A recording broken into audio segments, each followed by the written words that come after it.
Turn off the lights. Hey everyone, Random Randy here. This is Yarn Talk episode 48. And this is my second time recording this because my tech-savvy 3-year-old accidentally deleted my video files that I had recorded a few days ago. Yay! But it should go a lot quicker this time around with a lot less umming and a lot less things to edit out, so that's always good. My voice may sound kind of scratchy, and I will try my best not to start hacking up a lung, but as in typical fashion, my husband will be leaving for training soon, and he brought home the plague for all of us. Hunter was the first one to succumb. Killian has a pretty hefty cough now, and I'm starting to get the beginnings of a tickle. So yay! Anyway, since it's that super fun time of year where it seems like everybody in our yarn community right now is sick, this is not acceptable. We all need to get over it. We shouldn't be transferring germs digitally across continents. And I know it's not really happening, but it's weird that everybody seems to be sick all at the same time. So, I only have a few things to show. I have 3 finished objects and a few whips. I have been bitten by the blanket making bug this week. I'm not quite sure why. I really don't have a reason to be, but I guess it's just something that I can do to get rid of a lot of yarn all at once with one project, send it off, and be done with it and have some more space. So maybe that's what it's really all about, because I've been decluttering a lot. And if you saw my craft room confessional video that I posted the other day, which is my second time-lapse video of me rearranging everything in here, eventually I'll get the configuration of this room the way that I like it, and then we'll probably be moving out of it shortly thereafter, because that's how my luck works. But I've actually shifted more things in the room since I took that video, so I'm going to start with my finished objects, which apparently I have buried. There we go. So the first one, since Hunter's birthday is in a few days, is the monster amigurumi that I was making for my son, who will be turning 5 on Thursday the 25th. And he drew a picture of a monster and asked if I could make it into a toy for him. So this is the end result. As you can see, it is far from perfect. However, I think he will like it. I made a point of giving it a smiley face, even though usually on amigurumi and dolls I try not to give it a mouth, because that gives it a bit more expression, and it seems like kids don't play as freely when it already has something plastered on its face. For instance, if there was no mouth, then it could be sad, it could be angry, it could be, all of those emotions that kids need to work out, usually through imaginative play as opposed to punching the snot out of something, or breaking things, or throwing things, or kicking things, or all of the fun things that frustrated tiny human beings do. But this guy looked super, super creepy with no face, so he has a smiley mouth to not look creepy. I did back loop only on the hands here to kind of emulate the lines that he had drawn on the arms. Gave it a waffle stitch body, gave it the one eye, and it does actually have a brown eye. I'm not sure if you can see on the safety eye or not, if you can see the color, but it's actually brown like in his picture. And I gave it little ragdoll legs so it can sit. I hope he'll like it. He's not feeling well and he's pretty grumpy, so fingers crossed. So there's one thing done. Second thing done, I actually just finished a few minutes ago. And I didn't have this last time I filmed, so this is a new thing. Yay! This is a purple newborn 0 to 3 month sized hat. This is made in Red Heart Super Saver purple tones. Why is this purple hat one of my finished objects, you might ask? Well, that's a good question. I was looking through some of the other small yarn creators channels just a few days ago and came across one from Adventures with Anna, and she was talking about making purple caps for Click for Babies.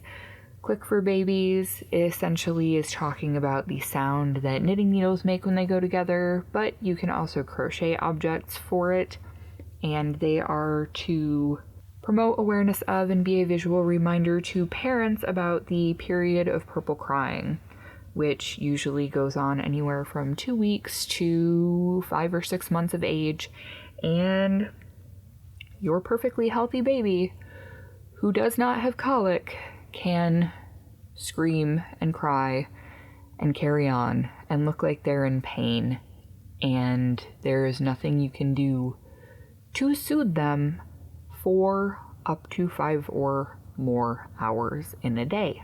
I experienced this with Hunter when he was a baby, and being a new mom with no other parents anywhere near me that I was in contact with, you know, you internalize all of that. I can't calm my baby down, there's something wrong with me, blah, blah, blah, blah, blah. All the fun things that go along with postpartum depression and just all sorts of negative self-thoughts. All the bad things. All of them. Moving beyond that, unfortunately, it is perfectly normal for a completely healthy baby to cry excessively for seemingly no reason. And it can be very frustrating, very stressful. And the whole purpose of the purple caps is to help prevent people shaking babies because they are frustrated and exhausted and sleep deprived and overwhelmed. So, because this really hits home for me, I'm going to be making a lot of these with any and all of my purple scrap yarn that I have kicking around, and possibly even some of the full skeins, because I never really use purple in projects, but I've got some here that's purple. Got this purple tones, which I have enough left from this in the ball still to probably do one more. I have some leftover Deborah Norville, but the whole point is to remind you, you're not a failure as a parent. Your baby loves you. They just don't have any way of expressing it right now. Please don't shake your baby. There are only a few states that have local places you can send these caps to. I will leave a link in the description box down below the video that will give you all the information for that. If you do not have one near you so you can physically drop them off, you can always mail them if that's something anybody's interested in doing. As far as I know, it's only a thing that's in the US, but it's a good charity thing to get behind, in my opinion. So that's something that you'll probably be seeing a lot more of the little purple hats from me in the coming weeks. They will be accepting them starting in April, and they distribute them to newborn families of newborns in November and December. So this will be something that I'll probably be working on up until maybe end of the summer, and then call it quits on that and just send in whatever I've amassed for that by the end of the summer. So there is finished object 2.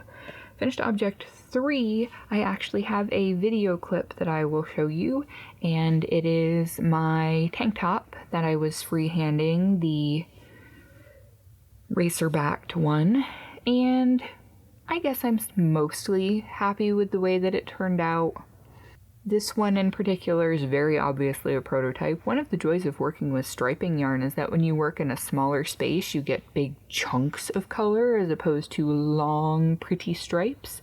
So I'm calling this particular version of it my Frankenstein racerback top, simply because you can tell where I had to add in portions. I'm going to show you the clip of that. And I'm going to be working on the math for it to get it so that it won't end up so blocky and will fit slightly better the next time around. And as I said, it is a recipe that I'm working on, so it will be a top that people of any size can make for someone of any size, as long as you have certain measurements and enough yarn. So here's that clip.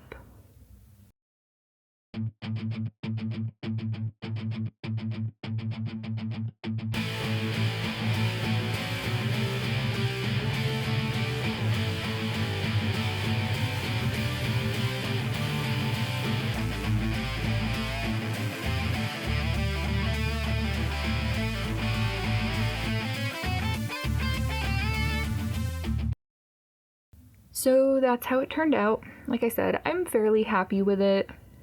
I think in the next version of it, I will use half double crochet in the bodice portion.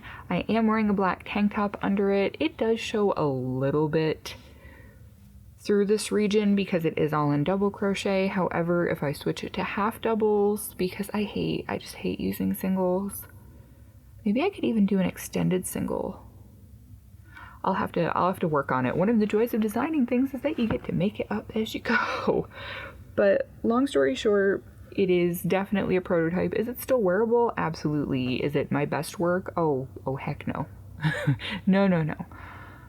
It's all right. I think the next one I do, I'm going to just use a solid color, so if I do have to patch in parts, it won't be as noticeable as it is on this one. So that is my third finished object, and now moving on to the 2 works in progress that I have. As I said, I have been bitten by the blanket bug this week, and I do not know why. It is very strange to me. I don't know what's going on. So this, I feel like, is just an attempt to get rid of some of the weird oddballs of yarn that I have. There are 2 different types of yarn in here, and I will explain what they are and how I am combining them after I show you how it's turning out. Where's the front? That is the front. So this is what I've got so far. As you can see, it is lots of shades of pink. And this is going to be a baby blanket. When I measured this, I believe it was about 36 or 38 inches this way. So pretty much I'm just going to use up what I've got for these yarns and see what size it is when I get done with it, and then I'm probably going to call it good. I don't think I'm going to even bother with a border because I like the way that this edge works up on the granny stripe. And I found the pattern for this from Attic 24, I believe. It's a really simple stitch. It works up super quick. I did all of this in an evening. We're talking from probably 4 o'clock until maybe 10-ish, and that's not working all the way through. Obviously, you know, dinner and kids getting ready for bed and dishes and everything else. It's not like I sat down for 6 solid hours and crocheted because my fingers would fall off. So as you can see here, there are obviously 2 different types of yarn. This is Big Twist baby yarn in the Strawberry Stripes colorway. I only have 3 balls of this, and it has a light purple, a light pink, it has a gray, and a creamy white color to it. This is what it looks like still in skein form. Like I said, it's a Big Twist. It is worsted weight, it's all acrylic. Each ball is an 80-gram ball with 147 yards of yarn. I knew that the 3 of these alone would not be enough for anything substantial, and I didn't feel like making hats or something like that with it. So these I'm combining with, as you can see, there's this bright pink and white and this almost graham cracker oatmeal tan color. It is my miscellaneous sale ice yarns, the pink and white and tan. There are several different shades of pink. The white, there's this tan color. There were 8 balls of this. I am into the second one. The way that I'm using the yarn so the colors will be quasi evenly distributed is I'm using up a whole ball of the Big Twist, 2 balls of the ice yarns, 1 ball of the Big Twist, 2 ice yarns, 1 Big Twist, and then we'll see where it goes from there. All depends on how big it is at that point, because I have 8 balls of the ice yarn, and I'm not sure I don't think I'm going to end up using all of it. I considered maybe doing a border with the leftover, but with the way it stripes, it would be probably 2 or 3 different colors. I don't think I'd like the way that looks. So there is that, which I am working on. And for this, I am using an eye hook, 5.5 millimeter. Susan Bates, because that is my favorite. This second work in progress is kind of a weird one. Now, these 2 pieces that I have, I did not make, and I will explain why in just a moment. Alright, so if I can lean back far enough to get it in, here is one rectangle.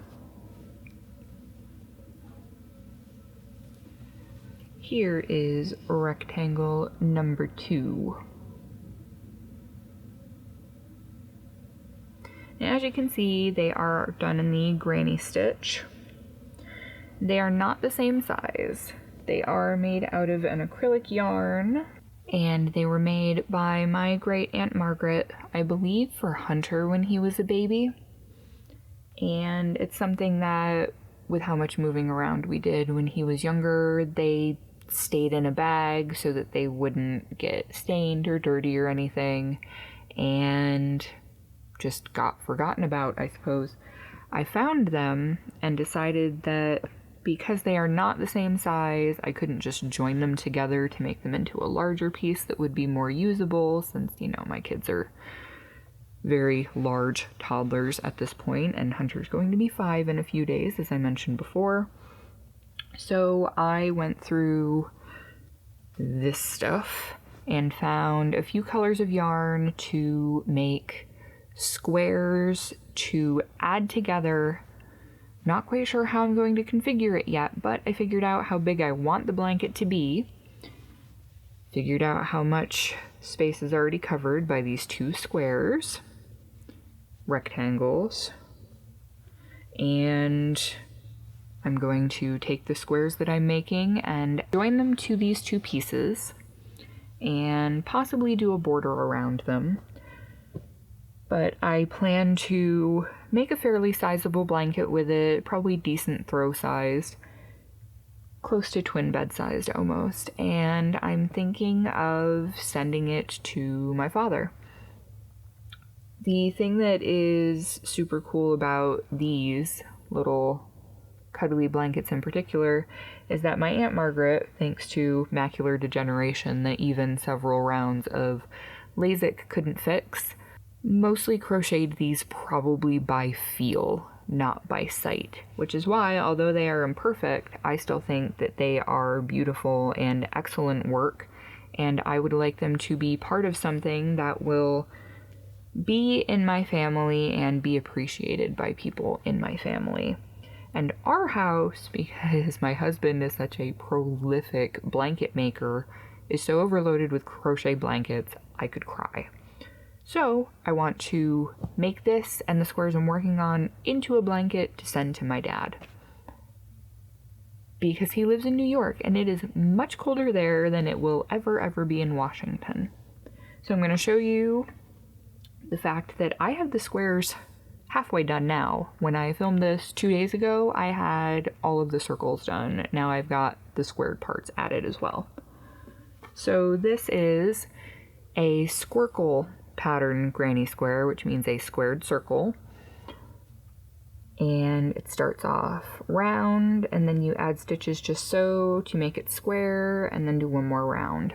When I did the math, I wanted them to be 5.5 inches. They turned out to be 6, which is fine. I think it's better to have a blanket be slightly bigger than way too small. So I'm going to show you how these look so far and what the yarn is and what I've got left to do with them.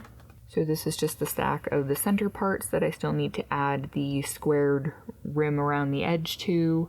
There are 9 of these left, and I figured I'd need 16 of them altogether. Like I said, I'm not quite sure how I'm going to configure them around the rectangles. I'll figure it out. So just to show you the ones that are finished, here's 1, 2,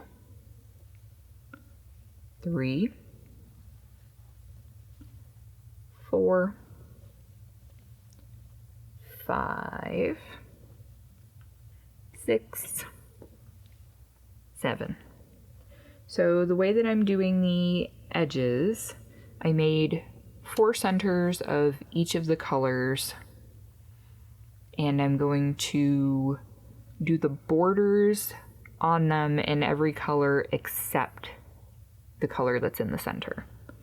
So as you saw, since none of the centers are gray, I do have 4 that have the gray on the border, and I've got 3 that are bordered in the tan. These ones will be bordered by black. These will have the blue, white, and black variegated, and these will be bordered by blue. Now to show you what the yarns are, the gray is Red Heart Super Saver Soapstone. And I had never seen any colors like this from them before, but they have a few different colorways that are similar to this now. If that gray looks familiar, it should, because it's the same gray that the body of Hunter's Monster is made out of. And I still have some left. Trying to use up yarn. The light brown is Red Heart with Love Tan. The black is also Red Heart with Love, just black, I'm assuming. This doesn't have a ball band anymore, and it is a mess. Messy, messy cake, don't look. Blue is also Red Heart with Love, and I do not know this particular colorway because the ball band for this has been gone for quite some time now. And the blue, white, and black variegated is, I love this yarn, Print Aqua Black.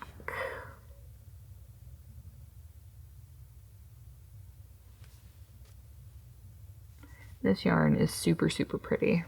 I really like it. There are a lot of things about Hobby Lobby that I disagree with, but I do really enjoy this yarn. However, I will not be buying any more of it once it is gone because reasons, and I'm not going to go political, but reasons. So I still have 9 of those to finish, and honestly, I did them so quickly that I'll probably have them done and be joining some of them together by the time I do another video. So that is all I have for fibery stuff for now. I know a lot of other people are doing entire videos to shout out a very long list of small yarn creators, and rather than doing that, since I am planning on doing Vlebuary, which will be a vlog every day in February. Funny how I always seem to coincide those daily vlogs with when my husband's not here. Kind of weird how that works out. But rather than doing a hugely, hugely long list, I have actually compiled a list of 62 fiber-based channels on YouTube that I follow and that I found through everybody else's shout-out videos. So at the end of each one of my videos, from now until I have gone through the list, and I may potentially get more of them as we go along, I am going to mention a few channels from the list, and I'm going to start right at the top because I made it alphabetical because unreasonable order is how I roll. So I'm going to just name them off, and I will have links to their channels in the description box below the video so you can check them out. Subscribe if you like them. I'm sure that everybody by now has heard more about the demonetization fear that has struck all of us, and I finally actually just finished the approval process for getting paid through AdSense, and I have a lot more money accumulated from the last few months than I thought I did, which is totally awesome. So I'd like to keep that going, and in order to do that, I have to reach 1,000 subscribers before February 20th, which I'm doing okay for. I estimated approximately 10 subscribers per day until then, and I've been doing that or more, so now my number is only to get 8 per day. Still gonna aim for 10 so that on slower days I have a little bit of padding. But yeah, I'm fine for watch hours. I think I had 6,800 watch hours when I checked today, so that's not a problem. Anyway, just gonna name off a few of these channels that I enjoy and that you might enjoy too if you're stuck waiting in between your favorites uploading and you're wondering what the heck you're gonna watch or listen to while you are crafting or doing chores around the house like I frequently do. Here are those channels. Starting with the A's, the first one on the list is a crafty crocheter. Second on the list is Addicted to Yarn. Next is Adventures with Anna, which is where I found the link to Click for Babies. Next is Amy's Woolly World of Creations. Next is Blue Cherub 82. Blue Heart Crafts. Brittany Morris.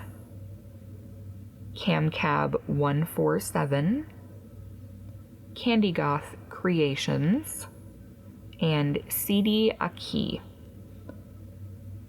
And I will stop there because that is 10, and I will continue to do that until I've gone through the list. So now that all the yarn stuff is completely done and my shoutouts for the day are done, life stuff.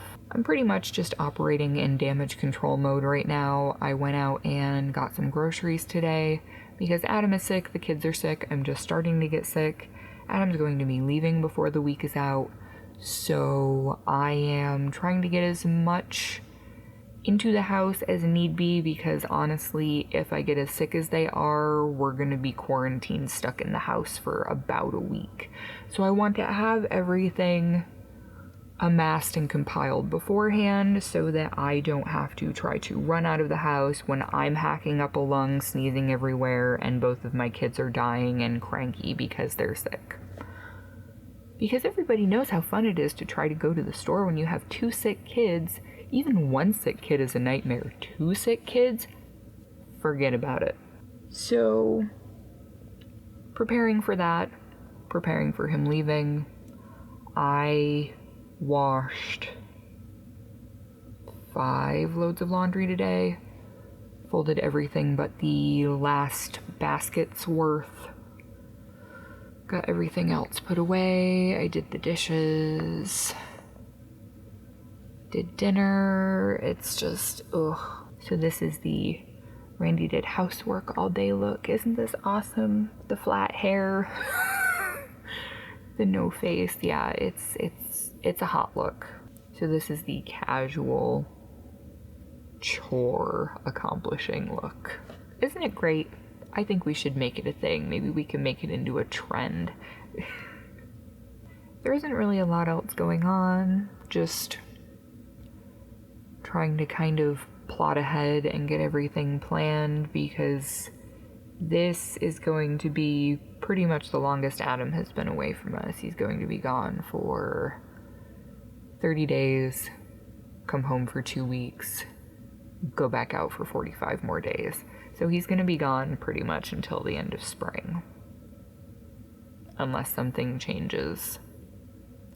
And I'm not holding my breath on him coming home for those 2 weeks because things have changed before where he was supposed to end up having a break somewhere and it didn't happen. So I'm not going to get the kids super excited about it just in case it doesn't happen.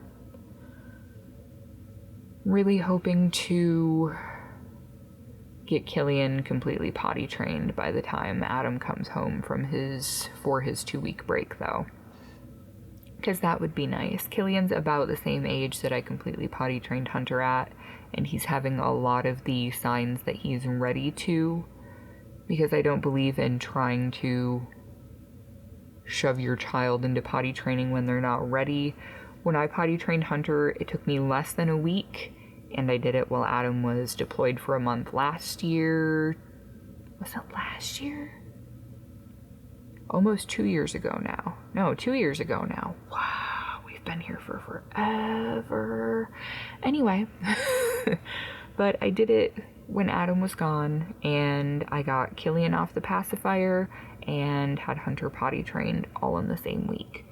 So I'm going to be working on potty training Killian and getting Hunter to be able to read a little bit more than he does now. I'm going to work on writing. I'm planning to add in a little more structured schooling time. Still trying to convince my husband that at least trying out homeschool for a year isn't going to harm anything, because they don't really do a lot in kindergarten. And Hunter already knows all of his shapes and his colors, and he can count to 100. He can write his name. But with his attitude and how active he is, I really don't feel like he's ready to sit for that long. And he's kind of displaying class clown behavioral tendencies, which I really don't like, and I'm going to do my damnedest to break him of as gently as possible, because he's a people pleaser in the first place, and he likes to make people laugh, but he will go out of his way to do really brainless things to get a laugh, and I don't like that. I don't want him to think that that's how you get people to like you, that that's how you make friends. So that's something that I'm going to be working on with him. Lots more reading. I have figured out a system for getting library books that works much better than actually getting them physically. We have a lot of really good opportunities through our on-post library that are completely digital. There are actually quite a few programs. Some of them actually have the cool little videos with the pictures in the book kind of moving, like you would have seen on Reading Rainbow way back in the day, classic Reading Rainbow.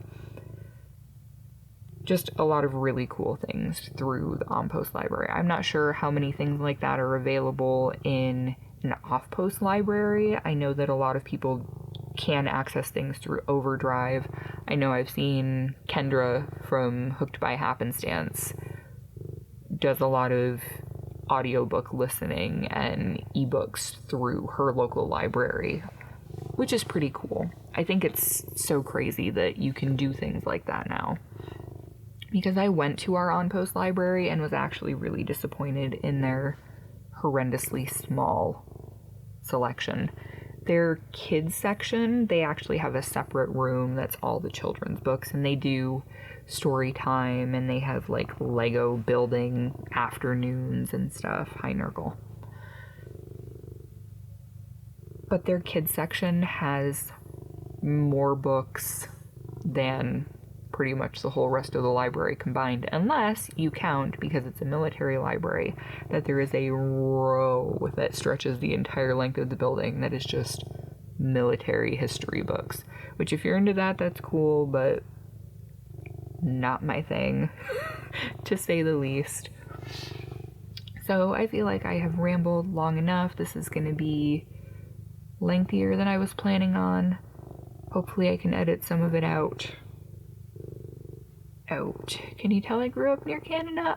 I can tell I grew up very, very close to Canada. But anyway, like I said, if you're interested in finding some more yarn channels that you may not have seen before, check out the ones that I mentioned. I will leave all the links in the description box below the video. And thank you to everybody who has subscribed to me in the past few weeks. All of you new people are really, really helping with the numbers. If you know anybody who might enjoy this sort of content, feel free to send them this way. And with the Small Yarn Creators tag, there's no pressure for you guys to subscribe to everybody we mention. It would be cool if you like their content and you want to, but I feel like we're trying to build more lasting connections with people. Like the live stream the other day that I did, that was so cool to be talking to that many people. It was kind of hard for me to keep up with what was happening in the chat, because at one point there were 23 people, and like I said, that kind of freaked me out a little bit. But anyway, thank you so much to everybody for tuning in and watching. Hello, Mr. Kitty. And I will catch you all in the next video. Bye.